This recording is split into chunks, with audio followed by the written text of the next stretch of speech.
नमस्कार सांग माने जय जगन्नाथ। तो देखंतु आज आम सकाल सकाल आम मामू घर पोखरी सुखा होची जोटी माछ धरा होची। तो पोखरी बहुत दिन हेलानी तो सुखायनी तो सुखाए कि पंक कढ़ा जीवो तो ये सब सजड़ा जीव आरी फेरी सजड़ा जीव। देखो ये आम झील पूरा खेलुची ये मस्ती कर जो माछ धरा तो प्राय लोक नहीं गले आ जी धरा हो जहाँ धरा सेपटे पोखरी छड़ा हो जहाँ अच्छी ने धरा है धरा हम तो ये आम घर शुए कर ये हूँ माछ मान राजा जे माछ मान रोमियो जी कहते जी ये हूँ सी तो पिंकु माछ तो लास्ट लोभ न संभाली पारिकी लास्ट माछ धरिया पशिगला पोखर ता ये समस्त आम धरती माछ धरती तो देखो जाल माने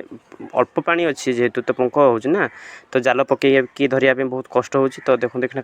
छोट छोट जहार गुरा धरिया बहुत धरा दौना तो लास्ट को आम कौन कले जाल पकई धरले लास्ट को तो जाल पकईकि तो टाणी धरिकी ये कर ये देखो गोटे माने एत बड़ माछ मैंने रही नुचिकी देख लास्ट धरा पड़ा आम एपटर कहते तो चाइना को आप पटर कौन कहते निहाती कमेंट मात्र जनइबे। तो देखो ये आमर आम भाई सान भाई आ ये भी सान भाई हे तो समस्त मिसिक सब माछ धर।